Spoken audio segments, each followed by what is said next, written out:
Hello बच्चों, कैसे हैं आप लोग? अच्छे हैं तो अच्छे रहिए, स्वस्थ रहिए, पढ़ते रहिए। आइए स्टार्ट करते हैं। आज का जो हमारा सब्जेक्ट है वो है बिजनेस रेगुलेटरी फ्रेमवर्क। बीआरएफ इसको कहा जाता है, व्यावसायिक नियमन रूपरेखा। व्यावसायिक नियमन नियमन रूपरेखा में आज पढ़ेंगे ठहराव अर्थात एग्रीमेंट। ये आज बीआरएफ का दूसरा लेक्चर है, ठीक ना। कहीं कहीं बीआरएफ को व्यापारिक संनियम भी कहा जाता है, ठीक ना, या कॉमर्शियल लॉ भी कहा जाता है। इसमें ठहराव का जो हमारा टॉपिक है, लेकिन एक चीज़ और बता दें कि इसका फर्स्ट लेक्चर जो बच्चे नहीं दिखे हैं तो उन लोग के लिए डिस्क्रिप्शन बॉक्स में इसका लिंक दिया गया है, वहाँ से भी आप लोग देख सकते हैं। ये ग्रेजुएशन में बीकॉम में पढ़ाया जाता है, लॉ में भी इसकी पढ़ाई होती है। और जो भी बच्चे चैनल पे नए जुड़ रहे हैं वो चैनल को जरूर सब्सक्राइब करना और वीडियो अच्छा लगे तो अपने फ्रेंड में जरूर शेयर करें। ठीक है, तो आइए स्टार्ट करते हैं। ठहराव क्या होता है? एग्रीमेंट समझिएगा। ठहराव में होता है, जैसे मान लीजिए ए कोई पर्सन है और बी कोई पर्सन है, ये इसके पास प्रस्ताव रखता है। क्या रखता है? प्रस्ताव रखता है। और बी उस प्रस्ताव को सुनता है, सुनने के बाद से अपनी सहमति व्यक्त करता है। सहमति व्यक्त करता है। सहमति व्यक्त मतलब उसको स्वीकार कर लेता है। जब ए ने प्रस्ताव रखा बी के पास, अब बी ने उस पर अपनी सहमति व्यक्त कर दी, उसको स्वीकार कर लिया, तो ये हमारा यहाँ पे क्या बन जाता है? ठहराव बन जाता है। समझ गए? ठहराव क्या होता है कि मैंने आपसे कोई बात कहा करने के लिए और आपने उस पर अपनी स्वीकृति प्रदान कर दी कि एकदम हो जाएगा, पक्का हो जाएगा, तो ये क्या कहलाएगा? ठहराव अर्थात एग्रीमेंट बन जाता है। दिया गया है कि ठहराव किसी प्रस्ताव तथा उसकी स्वीकृति को कहते हैं जो दो या दो से अधिक व्यक्तियों के बीच किसी विशेष कार्य को करने के लिए किया जाता है। इसी संदर्भ में एक अच्छे विद्वान हैं, इनका नाम है चेट्टी।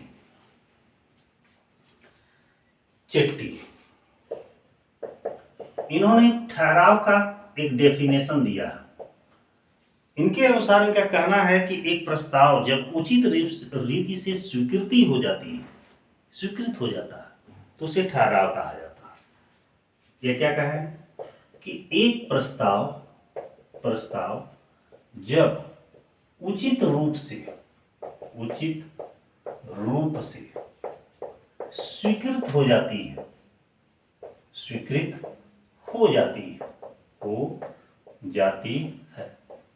तो वह ठहराव कहलाता।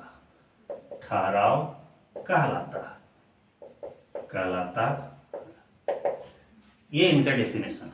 बहुत ही छोटा और बहुत ही अच्छा डेफिनेशन है कि जब भी कोई प्रस्ताव जब उचित रीति से, मतलब एक सिस्टमेटिक तरीके से स्वीकृति में कन्वर्ट हो जाती है, बदल जाती है, तो उसे ठहराव कहा जाता है। क्योंकि हमने जब प्रपोजल रखा, आपने उसको एक्सेप्ट कर लिया, अब बात बिगड़ने की कहाँ बात आई? नौबत नहीं है। तो ऐसी स्थिति में क्या कहा जाता है? स्वीकृत कहा जाता है। ठहराव कहा जाता है। जो ठहराव है इसका डेफिनेशन भी याद रखिएगा कि कहीं कहीं एमसीक्यू क्वेश्चन भी आते हैं। तो ठहराव का जो डेफिनेशन है, यह भारतीय अनुबंध अधिनियम की धारा 2 अंगों में कहा गया, ठीक ना। इसमें यह डेफिनेशन दिया गया। आगे बढ़ते हैं। ठहराव के आवश्यक लक्षण। ठहराव की आवश्यक लक्षण। ठहराव के आवश्यक लक्षण क्या होते हैं? लक्षण का मतलब होता है इसकी विशेषता। ठहराव की पहली विशेषता होती है कि ठहराव दो या दो से अधिक पक्षकारों के बीच होना चाहिए। पहली विशेषता क्या है? ठहराव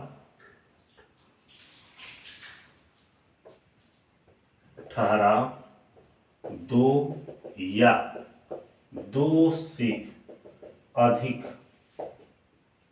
व्यक्तियों के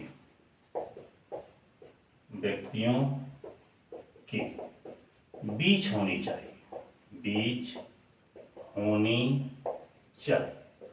मतलब ठहराव तभी होगा जब दो या दो से अधिक व्यक्तियों के बीच में कोई समझौता, कोई बात, कोई प्रस्ताव, कोई स्वीकृति मिली।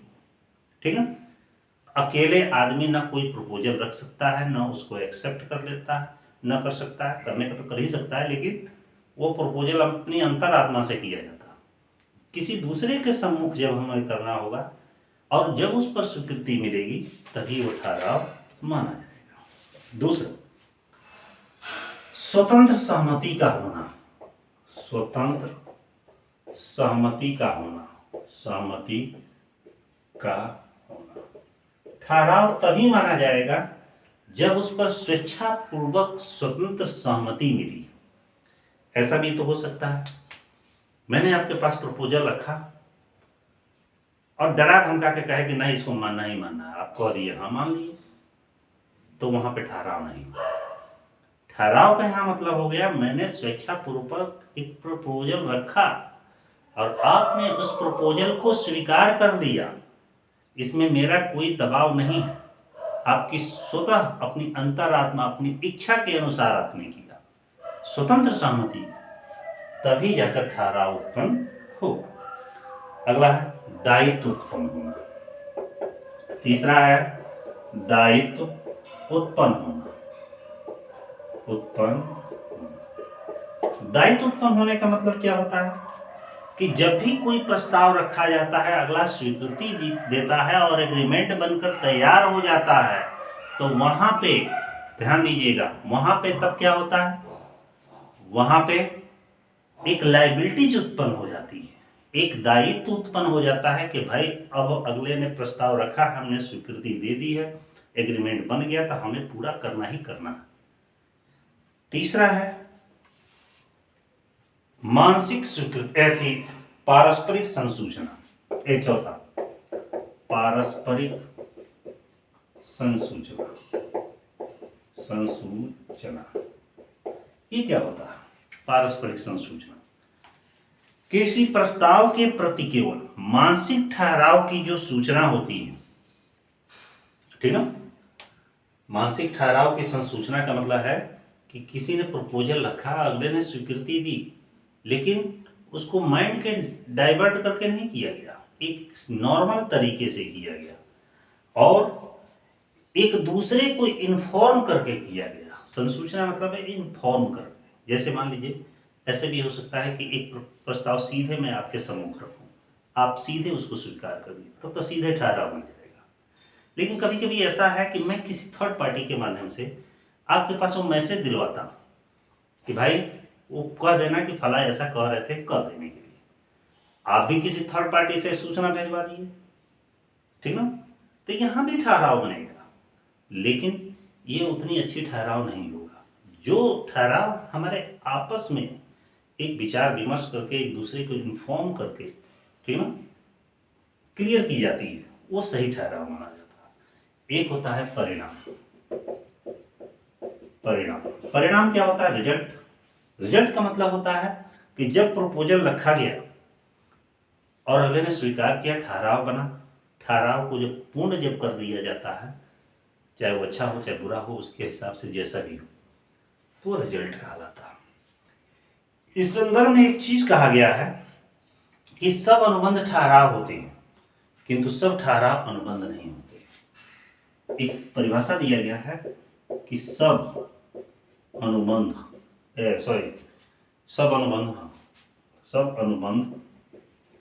ठहराव होते हैं,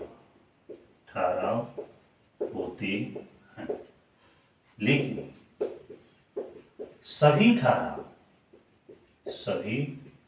ठहराव अनुबंध नहीं होते, ये स्टेटमेंट है।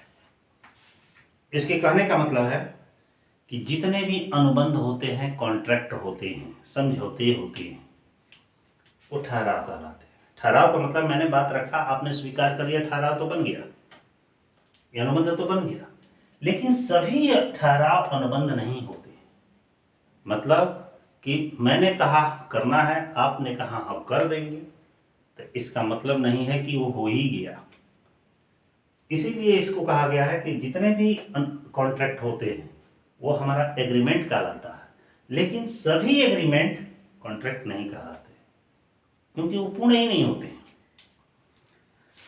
आगे आइए, इसी में एक टॉपिक दिया है ठहराव के रूप और प्रकार। ये कितने किस किस टाइप के होते हैं, इसको मिटाएं।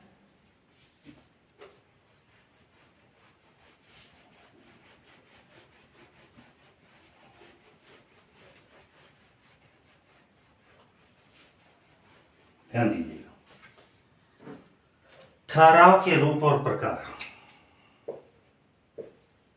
ठहराव के रूप या प्रकार, ध्यान दीजिएगा, ठहराव के कौन कौन से रूप हैं, कौन कौन से प्रकार। सबसे पहला है ठहराव के प्रकार में, अब यहाँ पे देखिएगा इसके प्रकारों को कई भागों में बांटा गया। आइए भाग में बांट के बता दे रहे हैं। ठीक, सबसे पहले हम इधर से शुरू करते हैं। सबसे पहले दिया है उत्तरदायित्व के आधार पर। ये हमारा है उत्तरदायित्व के आधार पर, रिस्पॉन्सिबिलिटी के आधार पर ठहराव कितने टाइप के होते हैं। एक होता है एक पक्षी ठहराव और दूसरा होता है द्विपक्षी ठहराव। पहला इसमें होता है एक पक्षीय ठहराव और दूसरा होता है द्विपक्षीय ठहराव। एक पक्षी ठहराव क्या होता है, द्विपक्षी ठहराव क्या होता है, ध्यान लीजिएगा, समझिएगा एकदम कॉन्सेप्ट इसका। एक पक्षी ठहराव का मतलब होता है कि वैसे ठहराव तो जानते हैं दो पक्षकारों के बीच होता है, एक प्रस्ताव रखने वाला एक स्वीकार करने वाला। जब एक पक्षकार अपने वचन का पालन करने के लिए एकदम तैयार होता है, ठीक ना, या एक पक्षकार अपने वचन का पालन करने के लिए एकदम तैयार होता है, प्रतिफल देने का तैयार होता है, कार्य करने के लिए तैयार होता है, लेकिन दूसरा पक्षकार अपने वचन का पालन नहीं करता है, तो उसे क्या कहा जाएगा, एक पक्षी ठहराव। जैसे मान लीजिए राम ने मोहन से कहा 100 बोरा चीनी मेरे यहाँ भेज देना, जितना पेमेंट होगा मैं कर दूंगा। उसने 100 बोरा चीनी उसके पास भेज दिया, लेकिन वो पेमेंटे नहीं किया, तो एक पक्षी ठहराव का करेगा। द्विपक्षी ठहराव का मतलब क्या होता है, द्विपक्षी ठहराव बताइए,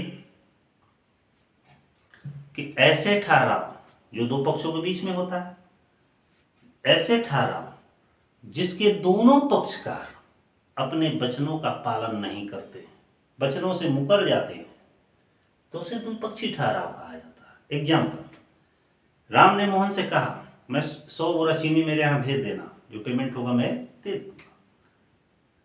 न राम चीनी भेजा न मोहन पेमेंट किया, तो इसे द्विपक्षी ठहराव कहा जाता है। दूसरा हमारा है बी। बी हमारा है रचना के आधार पर, रचना के आधार पर, ध्यान दीजिएगा, रचना के आधार पर जो हमारे ठहराव हैं यह भी आपके दो प्रकार के होते हैं, अभिव्यक्त ठहराव और गर्भित ठहराव। पहला है अभिव्यक्त ठहराव और दूसरा है गर्भित ठहराव। अब देखिए अभिव्यक्त ठहराव क्या होता है, बताइए। अभिव्यक्त ठहराव का मतलब होता है जब एक पक्षकार दूसरे पक्षकार से लिखित या मौखिक रूप से जो अपने विचारों को रखता है और अगला उस विचार को सुनता है, लिखित या मौखिक रूप से, माने चाहे शब्दों में व्यक्त करके चाहे उसको लिख करके, और अगला भी उसी तरह से व्यक्त करता है, तो अभिव्यक्त ठहराव कहलाता है। गर्भित ठहराव क्या होता है कि जब एक पक्षकार दूसरे पक्षकार कोई भी बात करने के लिए कहता है, लेकिन वह बात को क्लियर नहीं कहता है, स्पष्ट रूप से शब्दों में या लिखित रूप में व्यक्त नहीं करता है, उसको घुमा फिरा कर, ठीक ना, निशाना तो वही रहेगा लेकिन सीधी बात नहीं कहेगा। लोग कहते हैं ना टेढ़ी बात कर रहे हैं, ठीक ना। जैसे मान लीजिए कोई आदमी बहुत दिनों बाद दिखा, कहे कि भाई ईद के चांद हो गए, तो ये क्या कहलाता है? गर्भित ठहराव कहलाता है। मतलब किसी भी बात को, विचारों को स्पष्ट क्लियर शब्दों में न कह के घुमा फिरा के कहा जाता है, तो उसे मैंने साफ साफ प्रकट नहीं किया जाता है, तो उसे गर्भित ठहराव कहा जाता है। अगला है प्रवर्तनीयता के आधार पर, सी हमारा है प्रवर्तनीयता के आधार पर। इसके आधार पर ठहराव कितने प्रकार के होते हैं? इसके भी आधार पर ठहराव हमारे दो प्रकार के होते हैं, एक व्यर्थ ठहराव, एक व्यर्थनी ठहराव। व्यर्थ ठहराव और दूसरा होता है व्यर्थनीय ठहराव। अब व्यर्थ ठहराव क्या होता है, इसको भी जानिए कि ऐसा ठहराव जो राजनियम द्वारा, कानून द्वारा परिवर्तनीय नहीं है, मान्य नहीं है, तो उसे व्यर्थ ठहराव कहा जाता है। जैसे कि मान लीजिए, व्यर्थ ठहराव कौन सा होगा? किसी अभ्यस्त के साथ कोई किया गया कोई समझौता, किसी भी नाबालिग के साथ कोई डील की जा रही है, वो व्यर्थ ठहराव का, कानून उसको मान्य नहीं देता।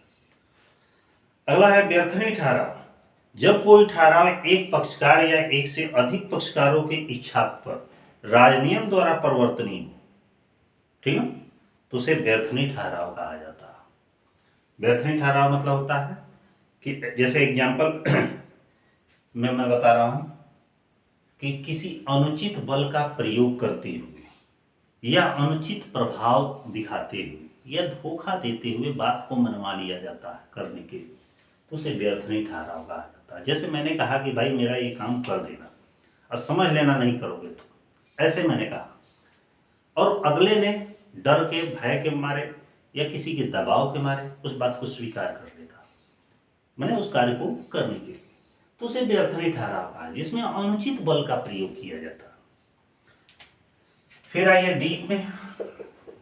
डी हमारा दिया गया वैधानिकता के आधार पर। वैधानिकता के आधार, वैधानिकता के आधार पर ठहराव कितने प्रकार के होते हैं, इसके भी प्रकार जान लीजिए। वैधानिकता के आधार पर ठहराव दो तरीके के होते हैं, एक होता है वैध ठहराव और अवैध ठहराव। वैध ठहराव और दूसरा होता है अवैध ठहराव। अब यहाँ पे समझिए, वैध ठहराव क्या होता है? ऐसा ठहराव जो कानून के द्वारा एकदम मान्य है, कानून उसको कहता है बिल्कुल सही किया गया। जैसे कि मान लीजिए, ए ने अपना घोड़ा बी को 10,000 रुपये में बेचने की बात कहा। बी कहा ठीक है, मुझसे 10,000 ले लो, अपना घोड़ा दे दो। इस तरह का ठहराव क्या कहलाएगा? वैध ठहराव कहलाएगा।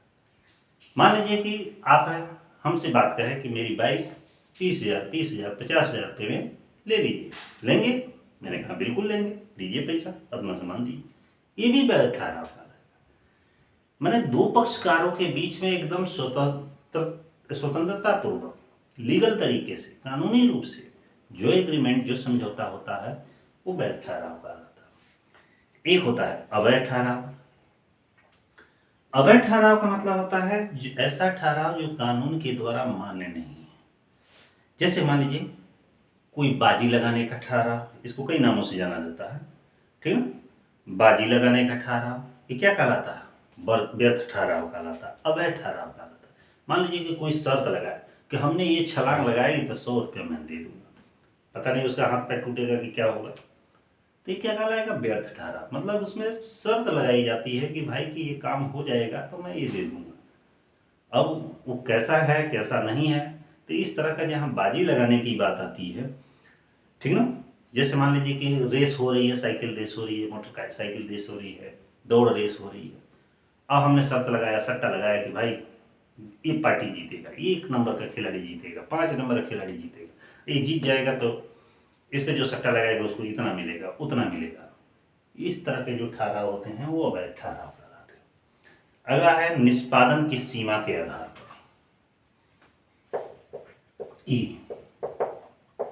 निष्पादन की सीमा के आधार, निष्पादन की सीमा के आधार पर ठहराव कितने टाइप के होते हैं? निष्पादन की सीमा के आधार पर दो ठहराव होते हैं, निष्पादित ठहराव और निष्पादनीय ठहराव। एक होता है निष्पादित ठहराव और दूसरा होता है निष्पादनीय ठहराव। निष्पादित ठहराव और निष्पादनीय ठहराव क्या होता है, ध्यान दीजिएगा। निष्पादित ठहराव मतलब होता है कि ऐसे ठहराव जिसके अंतर्गत दोनों पक्षकार अपने अपने उत्तरदायित्वों को, अनुबंध को करते समय ही, माने अनुबंध को करते समय ही पूरा कर देते हैं। मतलब जैसे जैसे बात हो रही है, जैसे जैसे डील हो रही है, निष्पादित माने तुरंत उसका निपटारा कर देते हैं। हमने कहा कि ऐसा काम करना है, आपने कहा बिल्कुल करना है, आइए तुरंत ही निपटा दिए, कल का क्या इंतजार किया जाए, तो इसे निष्पादित ठहराव कहा जाता है। इसमें जैसे एक एग्जाम्पल दिया है कि ब को एक घोड़ा 500 रुपये में बेचने का वचन देता है, प्रस्ताव रखता है, और ब को घोड़ा दे देता है और ब 500 रुपया भुगतान उसी समय तुरंत कर देता है। तो ये क्या कहलाता है, निष्पादित। मतलब उस कार्य को तुरंत निष्पादित कर दिया, कि तुरंत फाइनल कर दिया, कल का झमेला नहीं रहा। और एक होता है निष्पादनीय ठहराव। निष्पादनीय ठहराव का मतलब है कि ए ने प्रस्ताव बी के सम्मुख रखा, बी ने उसे स्वीकार किया, लेकिन उस कार्य को पूरा करने में काफी लंबा समय लेता है। कहता है ठीक है, हो जाएगा, टेंशन फ्री रहिए, तो उसे क्या कहा जाता है, निष्पादनीय ठहराव कहा जाता है। एक अगला है प्रवर्तनीयता के आधार पर। वो कहाँ जगह है भाई, इसको हम इंडिकेट करके यहां ला रहे हैं, इसको हम क्लोज कर दे रहे हैं। ई मतलब यफ, ई हो गया है यफ। वो है प्रवर्तनीयता के आधार पर। प्रवर्तनीयता के आधार पर, ध्यान दीजिएगा, प्रवर्तनीयता के आधार पर भी ठहराव दो प्रकार के होते हैं। कौन कौन से होता है, प्रवर्तनीय ठहराव और अप्रवर्तनीय ठहराव। प्रवर्तनीय ठहराव और दूसरा होता है अप्रवर्तनीय ठहराव। अब यहां पर देखिए, प्रवर्तनीय ठहराव और अप्रवर्तनीय ठहराव क्या होता है, समझिएगा। ऐसे ठहराव, एक ने बी के सम्मुख प्रस्ताव रखा, बी ने उसे स्वीकार कर लिया, ठहराव बना। ऐसे प्रस्ताव ऐसे ठहराव जिसमें क्या कह रहा है कि किसी भी प्रकार की, समझिएगा, प्रवर्तनीय का मतलब है कि ऐसे ठहराव जिसमें किसी भी प्रकार की कोई कमी नहीं पाई जाती है। मतलब सही तरीके से सही कार्य के लिए ए ने प्रस्ताव रखा स्वेच्छापूर्वक, बी ने स्वेच्छापूर्वक उसको सही कार्य को देखते हुए स्वीकार कर लिया और वो कार्य पूर्ण कर लिया। तो इस तरह के जो ठहराव होते हैं जिसमें कानून की दृष्टि से कहीं भी कमी नहीं पाई जाती है, तो उसे प्रवर्तनीय ठहराव कहा जाता है। अप्रवर्तनीय ठहराव का मतलब क्या होता है, और प्रवर्तनीय ठहराव का मतलब है कि ए ने प्रस्ताव रखा, बी ने स्वीकार किया, कानून की दृष्टि से सही है, लेकिन कहीं ना कहीं कुछ तकनीकी कारणों से या कुछ कानूनी कारणों से या न्यायालय के कारणों से कहीं ना कहीं कुछ फॉल्ट रह जाता है, कुछ कमियां रह जाती हैं, तो उसे अप्रवर्तनीय ठहराव कहा जाता है। तो इस तरह जो हमारा आज का ये टॉपिक था एग्रीमेंट पर, इसमें आप क्या जाने कि एग्रीमेंट होता क्या है, इसकी विशेषता क्या हो, एग्रीमेंट के कितने रूप या प्रकार होते हैं। ठीक है, फिलहाल ये हमारा लेक्चर कैसा लगा आप कमेंट बॉक्स में ज़रूर बताइएगा, और कंटिन्यू थोड़ा सा ही पढ़ते रहिएगा। कॉमर्स में मैंने बीकॉम में जो भी सब्जेक्ट चलते हैं, बीकॉम से रिलेटेड जितने भी सब्जेक्ट हैं डिफरेंट यूनिवर्सिटियों में जो भी पढ़ाए जाते हैं, तो हमारे प्लेलिस्ट में दिया गया है, वहाँ से भी आप देख सकते हैं, जो आपके काम का लेक्चर्स है उसको आप पढ़ सकते हैं। ठीक है, और वीडियो अच्छा लगे तो अपने फ्रेंड में ज़रूर शेयर कर दीजिएगा। नेक्स्ट डे बहुत जल्दी ही मिलते हैं, तब तक के लिए बाय।